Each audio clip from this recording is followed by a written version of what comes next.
Este programa tem o patrocínio de Nutri.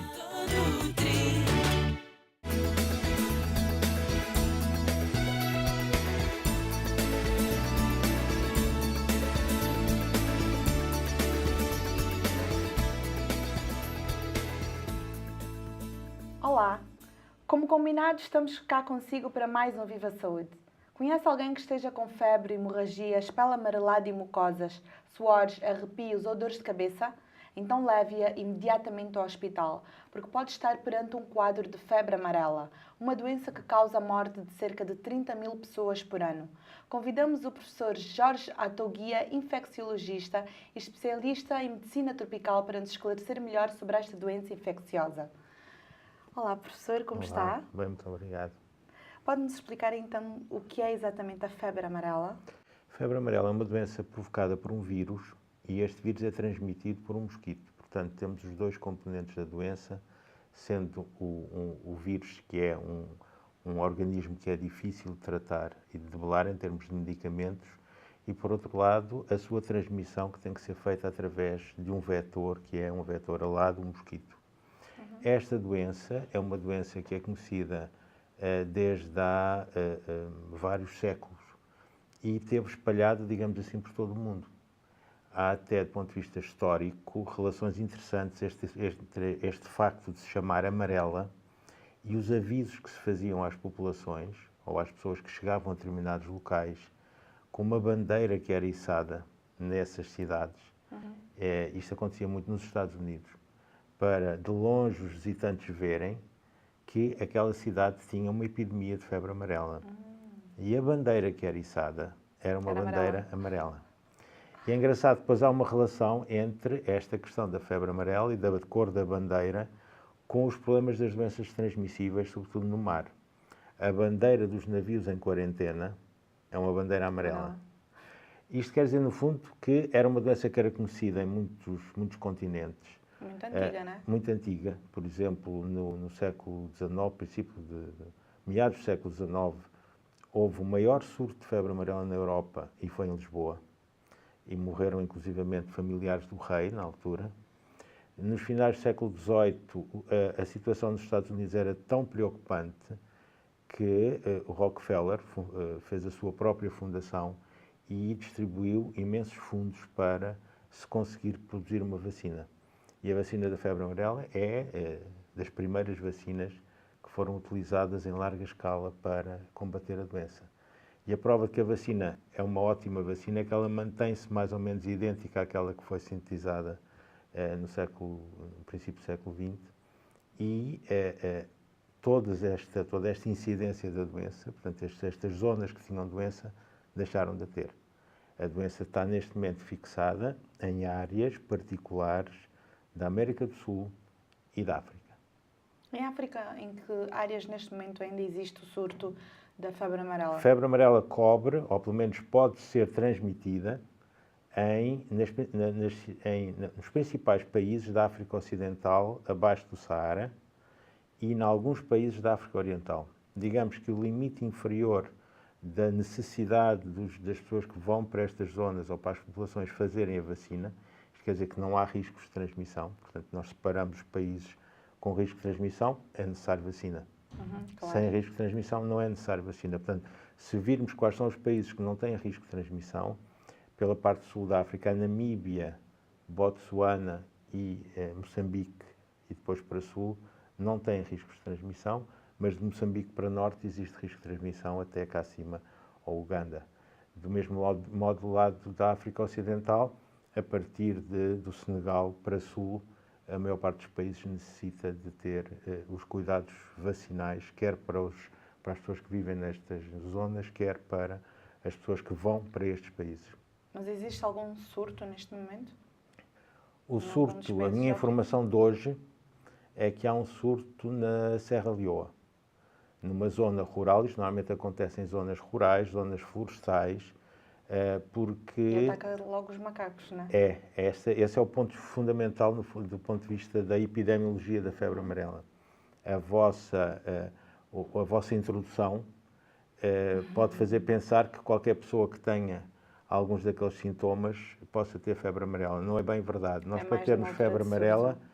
temos que estar associados a algum aparecimento desta doença. Pois. E o aparecimento da doença está baseado, sobretudo, nos macacos e nos mosquitos que picam estes macacos. E, portanto, a doença fica, digamos que, contida no ecossistema em que estão os macacos e os mosquitos. Isto acontece quer em África, quer na América do Sul. A diferença maior aqui, para as pessoas que precisam de saber se há doença ou não, é que os macacos africanos não têm sintomas da doença e a doença não os afeta. Ao passo que os macacos da América do Sul Então, ficam pessoal, doentes. E aqui na América do Sul é sempre muito mais fácil de identificar os focos, porque aparecem Eles macacos começam logo a mortos. morrer. Quando aparecem Em macacos África não se mortos, sabe. é o alerta. Os macacos são fortes. São animais fortes. Portanto, neste caso, o que é Devíamos que... ser assim como eles também. Exato. O que é que acontece? Quando as pessoas entram dentro deste ecossistema, os caçadores, as pessoas que vivem nestas zonas limítrofes, há muitas vezes o aparecimento de novas pessoas em áreas que eram áreas florestais e áreas protegidas. E, portanto, isto vai empurrando, por um lado, os animais para outras zonas, mas, por outro lado, vai pondo as pessoas em contacto com os mosquitos que picam estes macacos. E é assim que é transmitida a E doença. assim é transmitida a doença. A partir do momento que uma pessoa está infectada e chega a uma zona urbana onde existem a mesma família de mosquitos, que também pode continuar a fazer a transmissão, aí esta pessoa sendo picada por um destes mosquitos, e é o mesmo mosquito que transmite o dengue, por exemplo, este mosquito vai começar a infectar toda a gente. Dengue que é muito confundido, desculpe interrompê-lo, dengue que é muito confundido com o paludismo. Mas é completamente diferente. Diferente. Os mosquitos que transmitem o dengue são diferentes dos mosquitos que transmitem o paludismo. Só para ter uma ideia, e o mesmo mosquito do dengue também transmite a febre amarela, são mosquitos diurnos, picam só durante o dia. Ao contrário dos anofélicos, que são os mosquitos que transmitem o paludismo, que só picam à noite. Portanto, esta é uma grande diferença quando nós precisamos estar protegidos das picadas dos mosquitos. A outra diferença, que é uma diferença grande do ponto de vista do micro-organismo, é que o dengue é provocado por um vírus da família do vírus da febre amarela e o paludismo é provocado por um parasita unicelular, mas bem maior e com maiores qualidades do ponto de vista do seu oportunismo e da sua distribuição no organismo que o vírus do dengue. Professor, mas voltando à febre amarela, que é o nosso tema, há bocado estávamos a falar, o professor falou do nosso pivô, que foi um alerta para as pessoas e pode assustar algumas pessoas mais sensíveis. Mas o facto é que se houver algum problema na vacinação, se não se estiver a fazer a vacina devidamente, também se pode apanhar a doença. Sim, em qualquer altura, desde que haja qualquer fragilidade neste contacto com as áreas onde estão os macacos infectados e os mosquitos que podem ficar. Se a pessoa que contactou com este mosquito infectado com o vírus não está vacinada, esta pessoa vai ter a doença. E a partir do momento em que ela tem o vírus a circular, se for picada por um outro mosquito, vai espalhar a doença. Pois. E o problema aqui é quando existem, nestas áreas, sobretudo urbanas, muitos mosquitos que são capazes de transmitir o vírus da febre amarela, se as pessoas estão vacinadas, não há problema. Mas se as pessoas não estão vacinadas, é um problema muito grave, porque a doença é uma doença muito agressiva e a mortalidade é muito elevada. Mas, professora, é muito mais perigoso quando a pessoa tem o sistema imunitário fraco, certo? Sim, é evidente. Sendo um vírus, nós precisamos do nosso sistema imunitário para responder à infecção. Pois. Não há tratamento específico para a febre amarela, não há nenhum antivírus, claro, que nós possamos dar para curar a infecção. Pois. E, portanto, aquilo que os profissionais de saúde fazem perante um doente com febre amarela é tentar suportar este doente do ponto de vista da sua vida, não é? Tratando os sintomas que tem, tratando os déficits que vai tendo do ponto de vista hematológico, etc. Não é? Quais são os sintomas da febre amarela? A febre amarela é uma doença viral aguda, em que vai dar, normalmente, febre, uma grande fraqueza. E a pessoa fica efetivamente amarela? Sim, pode ficar amarela, mas não se nota muito esse aspecto. Não. A evolução é tão rápida que pode ter realmente os olhos amarelos, fica com icterícia, porque há uma certa insuficiência hepática, que depois vai evoluir para uma insuficiência hepática grave. Mas o que chama mais a atenção são os fenómenos hemorrágicos. A pessoa vai começando a ter hemorragias, muitas delas são hemorragias digestivas, e é clássico os autores antigos narrarem o chamado vómito negro, que era um vómito com sangue, e que era muito clássico nas Mas grandes já numa fase epidemias. avançada. É uma fase relativamente avançada, mas a evolução Pois. é rápida. Quanto certo? tempo? Em princípio, uma semana já dará para as pessoas estarem completamente afetadas e pela severidade da doença, se não há intervenção Mas também fica em anterior. tempo de incubação. Também tem tempo de O incubação. período de incubação é cerca de 3 a 6 dias. Todos estes vírus são muito rápidos em termos da incubação e depois no Não sei se é desenvolvimento bom da ou se é doença. mau. É bom, por um lado, é que nós só temos vírus a circular quando estamos na fase clínica da doença. Se a fase clínica da doença for curta, o tempo em que estes vírus a circular é curto, o que pode fazer com que não haja oportunidade para um mosquito nos picar nessa altura e infectar-se com o vírus que está a circular. Quanto mais longo for o período de doença em que o vírus está a circular, mais probabilidades existe para um mosquito se Até infectar. porque a pessoa nessa altura deverá estar, se bem que incubado ainda não tem os sintomas, não é? Enquanto está incubado não tem Pois, sintomas, mas então, é muito se é rápido, curto, não é? a pessoa Portanto, está na aqui rua, não é? não é fácil. Claro. Portanto, estes sintomas da febre amarela podem fazer, e o alerta importante que disse aqui no início, é hemorragias. Mas aqui nós vamos também ter que diferenciar a febre amarela de outras doenças hemorrágicas que podem dar exatamente o mesmo tipo de evolução, a morte. E aqui, classicamente, as doenças hemorrágicas são ébola, Marburgo e febre amarela. Que queremos que o professor venha cá falar numa próxima oportunidade. Mas Tenho para todo o já, gosto. não vamos esgotar o tema porque vamos fazer uma pequena pausa. Pode ser? Sim, senhora. Fico com alguns dados sobre a incidência da doença. Voltamos já. A Organização Mundial da Saúde estima que a cada ano aparecem cerca de 200 mil novos casos de febre amarela, causando a morte a 30 mil pessoas em todo o mundo. Designa-se febre amarela precisamente pela cor amarelada que provoca nos doentes e estima-se que mais de 50% das pessoas afetadas e sem tratamento acabam por morrer. O vírus é endémico em zonas tropicais da África e da América Latina, com uma população total de mais de 900 milhões de pessoas. O número de casos cresceu nas 2 últimas décadas, devido ao declínio populacional por via da infecção, à desflorestação, urbanização, movimentos populacionais e alterações climáticas. É de difícil diagnóstico, especialmente durante os estágios iniciais. Os testes de sangue podem detectar anticorpos contra a febre amarela produzidos em resposta à infecção. Esta pode ser confundida com a malária, a dengue hemorrágica, a hepatite ou outras doenças, bem como o envenenamento. Em África, têm sido efetuadas diversas campanhas no sentido de apostar na vacinação. No Togo, a última ação vacinou cerca de 2 milhões de pessoas. No Mali, alcançou 6 milhões de pessoas com o apoio de 6 mil profissionais de saúde, provando assim que esta doença tem sido alvo de atenção por parte das entidades locais. O Viva Saúde é um programa feito a pensar em si, por isso estamos à espera que interaja connosco. O nosso Facebook é constantemente atualizado com informações úteis. Visite-nos. Caso alguma dúvida prevaleça, faça como o Eduardo Rosa, que nos colocou a questão: esta doença pode ser transmitida de pessoa para pessoa? Não, é uma doença que não é transmitida de pessoa a pessoa e é interessante porque essa pergunta faz a ligação com aquilo que eu tinha acabado de dizer. Se nós temos doenças que têm manifestações hemorrágicas, pensamos, neste caso em África, de poder ser ébola ou Marburgo, que são doenças em que a transmissão de pessoa a pessoa é gravíssima e é extremamente frequente. Qualquer líquido orgânico tem o vírus. No caso da febre amarela, não. É preciso sempre que a pessoa seja infectada pelo mosquito. E há um caso recente, há alguns anos atrás, de um cineasta especializado em filmes de natureza, que foi alemão, foi para a Costa do Marfim filmar, portanto, para zonas Com surtos. sim, e que havia problemas de transmissão.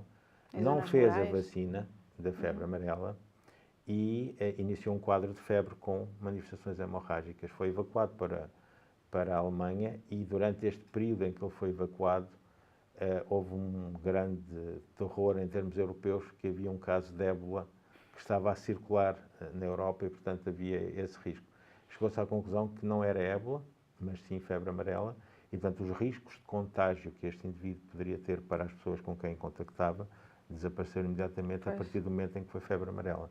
Mas, professor, quando se viaja para essas zonas de surtos, ou pelo menos que podem ter a incidência do mosquito, normalmente deve-se fazer a vacina, Sim. certo? Essa pessoa não fez a vacina, foi Essa isso? pessoa não fez a vacina. E há ainda algumas áreas de fronteira em África onde é relativamente simples uma pessoa chegar sem a vacina e passar a fronteira sem fazer a vacina. Infelizmente. Portanto, há alguns negócios que podem ser feitos nestas circunstâncias. Isto é extremamente complicado, sobretudo se a pessoa vai para zonas rurais onde pode existir transmissão da doença. O que aconselha? Neste caso, a pessoa deve fazer a vacina da febre amarela. Quanto tempo antes? À volta dos 15 dias antes de ir Porquê? é o tempo ideal. Porquê? Porque é necessário que o vírus, esta vacina, tem um vírus atenuado que tem que fazer com que haja o aparecimento de imunidade contra este vírus atenuado. E essa imunidade depois vai funcionar como imunidade vacinal quando as pessoas chegarem a estes locais. Para que haja o desenvolvimento desta imunidade, é necessário que se passe algum tempo. E este tempo é o tal tempo que é necessário para nós chegarmos às zonas de risco com uma quantidade suficiente de anticorpos para nos protegerem em caso de infecção.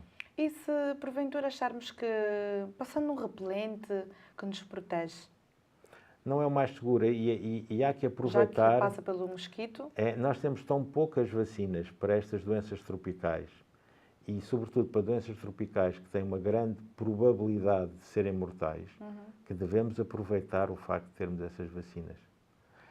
Portanto, não vale a pena arriscar quer dizer, temos sempre que arriscar com as doenças para as quais não temos vacinas, como o paludismo, como o dengue. Portanto, no caso da febre amarela, havendo vacina, é importantíssimo que as pessoas se vacinem. e para o caso das pessoas que vivem nessas zonas onde podem surgir os surtos epidémicos, em que altura é que podem apanhar a vacina? Logo que se nasce, não. Não. Exatamente porque a vacina tem um vírus vivo atenuado, há sempre riscos nas pessoas que têm uma imunidade muito baixa Pois é o que falamos há deste bocado. vírus poder provocar Ficar doença acionado. também. E, portanto, aqui há um limite inferior da idade, não se vacina crianças abaixo dos 9 meses, e também porque as pessoas com determinada idade, os séniores já, portanto, já podem ter alguma baixa da imunidade, também não está aconselhado vacinar Então como é que se acima faz? dos 70 anos. Aqui, muitas vezes, se estas pessoas já foram vacinadas anteriormente, não existe risco de vacinar depois de 70 anos. Isto só aparece para as pessoas que for a nunca primeira foram vez. vacinadas e que são provavelmente viajantes. E Então, nessa altura, a recomendação é não ir para esses sítios. Nós definimos muito bem quais são os grupos de risco.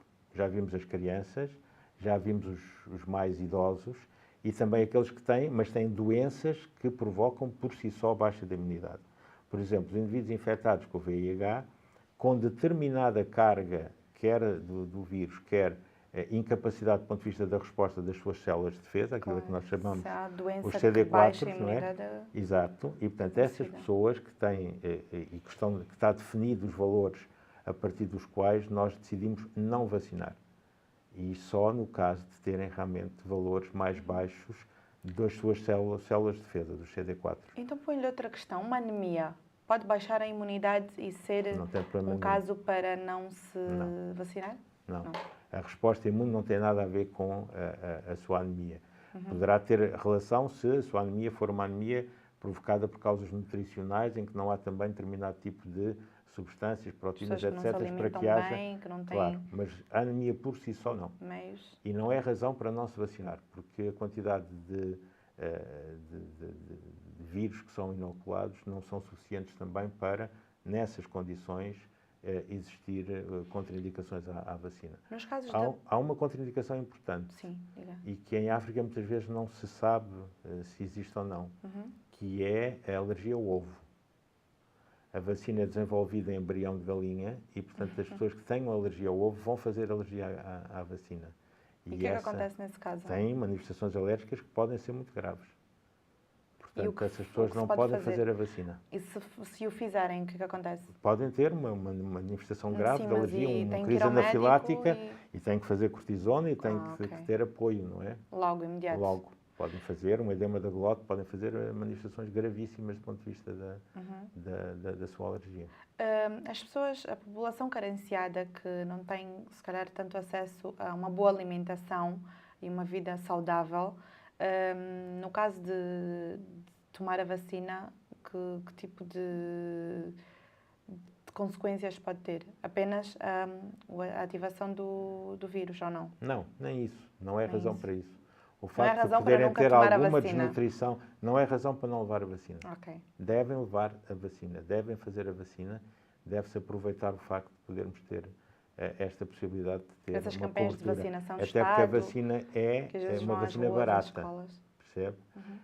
Há uma questão que para a África não é tão confortável em relação à vacina, é porque esta vacina é criodependente, portanto depende do frio, precisa de estar conservada no frio. Isto às vezes é um problema para o transporte para zonas mais remotas, mas Pois. obviamente que os governos têm todas as possibilidades de, nas campanhas, ter esta precaução. Eu tendo apanhado a vacina há 10 anos atrás. Passados 10 anos, eu tenho que voltar a apanhar a vacina? Sim. Há autores que acham que provavelmente a imunidade é para toda a vida, mas a verdade é que ninguém alguma vez testou isso. E, portanto, aquilo que é neste momento recomendado é que se faça a vacina de 10 em 10 anos. Até do ponto de vista legal, porque esta é a única vacina no mundo que está sujeita, não será a única, há uma outra que está em uma determinada região, também é obrigatório ter essa vacina. Mas a Karina, se não quiser fazer nenhuma vacina daquelas do plano de vacinação, você está no seu direito. Mas a vacina da febre amarela você tem que a fazer, faz parte dos regulamentos internacionais. Para entrar em determinados países, ou tendo estado lá, como é o seu caso, como angolana, se você for para outros países onde exigem que você esteja vacinada, para quê? Porque tem lá o vetor, mas não tem a doença, e portanto não querem que cheguem pessoas que possam ter o vírus a circular. Portanto, neste Pode caso, ser uma transmissora. pode ser uma transmissão, neste caso é um reservatório de infecção, Pois. e portanto nestes casos exigem que a pessoa tenha a vacina, mas é uma obrigatoriedade desta vacina, e que é praticamente única. A única exceção é a vacina da meningite meningocócica para Meca. Quem vai a Meca tem que ter essa vacina feita, mas são os dois únicos casos, porque se você não quiser fazer as outras vacinas todas, hepatites, tétano, ninguém a pode Errado, obrigar. mas pronto, não é? Pode haver um choque cardiovascular ou uma insuficiência renal proveniente da febre amarela? Pode. Isso tem a ver exatamente com estes fenómenos hemorrágicos que podem surgir durante a doença e também associados à parte da insuficiência hepática. Portanto, o facto de haver fenómenos hemorrágicos vai fazer com que haja menos sangue a circular e, portanto, temos o chamado choque cardiogénico e tendo menos sangue a circular também vamos ter um maior sofrimento dos vários órgãos, incluindo o rim. E, portanto, faz parte do quadro da febre amarela poder haver esse tipo de manifestações. Portanto, está perfeitamente dentro do quadro. E a vacina é 100% eficaz? É a pergunta que sempre se acaba por E fazer. é daquelas vacinas em que não há evidência que não seja 100% eficaz. Mas também a verdade é que a maior parte das pessoas que faz a vacina não é colocada perante o problema. E, portanto, digamos que não há informação, neste momento, completa sobre a eficácia da vacina. Agora, sabemos também que em locais onde existe febre amarela, as pessoas que estão vacinadas não são infectadas. Portanto, não lhe posso dar 100% de eficácia porque não tenho dados para isso, mas ninguém terá esses dados. A verdade é que, no terreno, percebe-se que quem está vacinado está muito mais protegido, ou está em absoluto protegido contra as pessoas que não estão vacinadas. Não existindo tratamento para a doença, mas sim para os sintomas, como referiu há bocado, professor, a vacina torna-se essencial. Sim, a vacina torna-se essencial. Temos vindo a insistir nisso nesta nossa conversa, não é? Porque é a única forma de proteção que nós temos para as pessoas que possam estar em contacto com o vírus da febre amarela. Descansar as pessoas também, porque esse contacto é um contacto que tem a ver com qualquer surto que possa surgir. Estando agora em Luanda, não tem nenhum risco de febre amarela. Mas, se for à Serra Leoa, onde neste momento há um surto, tem claramente risco. E não terá esse risco se estiver vacinada. Para finalizarmos, professor, que medidas acha que ainda podem ser tomadas no sentido de realmente erradicar a doença a nível mundial? Eu acho que não vai ser muito fácil. Havendo aquele círculo silvático entre o macaco e o mosquito, e o aparecimento apenas nas zonas mais urbanas, quando existe qualquer contacto entre estes dois ciclos, nós não podemos ir intervir neste ciclo do macaco. E este ciclo é o ciclo que perpetua o vírus. Portanto, eu penso que neste momento não temos grandes possibilidades de intervir a este nível e a única coisa que temos que fazer é tentar a prevenção com a vacinação e o alerta em mais relação campanhas, ao... Exatamente. E o aparecimento, Vacinação. logo de informação sobre possíveis surtos. Os colegas do Brasil e da Argentina têm na zona da fronteira, cá embaixo, junto a Misiones, aquela zona junto às cataratas de Iguaçu, é uma zona onde os macacos daquela região estão dentro deste ecossistema de transmissão da febre amarela. E, portanto, aquilo que eles fazem do ponto de vista do alerta é equipas que vão ver se existem ou não macacos mortos. Mas isso não se pode fazer em África, porque os macacos em África, como disse há bocado, são muito resistentes. E, portanto, nem aí temos nenhuma indicação. Onde vamos ter aí indicação é nas pessoas que são afetadas. E, portanto, quando aparecem pessoas que têm o quadro clínico que explicou, e, portanto, esse é um alerta para as autoridades de saúde para poderem bloquear a transmissão através da vacinação. Esperemos que o quadro mude e que realmente esta doença desapareça, como tantas outras. E esperamos também que o professor venha cá numa próxima vez falar sobre as outras doenças como o Marburg e a ébola. Muito bem, muito obrigado, tenho todo o gosto. Obrigada a nós. Já sabe que pode encontrar os nossos vídeos no YouTube e desfrutar do programa com mais calma. Tire as notas que mais lhe interessam. E por falar em notas, vamos dar lugar ao espaço Tome Nota. A febre amarela é uma doença viral aguda, transmitida por um mosquito e afeta principalmente os humanos e os macacos. Os principais sintomas são a febre alta, a pele e os olhos amarelados, a chamada icterícia, vômitos hemorrágicos caracterizados pela existência de sangue, náuseas ou mesmo dores musculares. A prevenção é essencial. A forma mais eficaz é a vacinação, que deve ser feita de 10 em 10 anos. Contudo, tem contraindicações. Não é recomendada a pessoas em idade inferior a 9 meses ou superior a 70 anos. Não existe um tratamento específico para esta doença, mas se for diagnosticada, a administração de medicamentos visa apenas a redução dos sintomas e a melhoria da qualidade de vida do doente.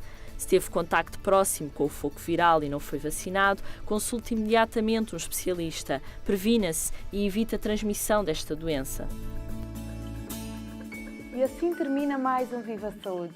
Enquanto espera pelo próximo programa, aproveite para visitar o nosso blog. Lá pode encontrar diversas informações sobre nós, convidados e muito mais. Até o próximo programa. Cuide de si e viva melhor. Viva Saúde! Corpo são e mente sã. Tenha uma alimentação saudável e faça muito mais exercícios.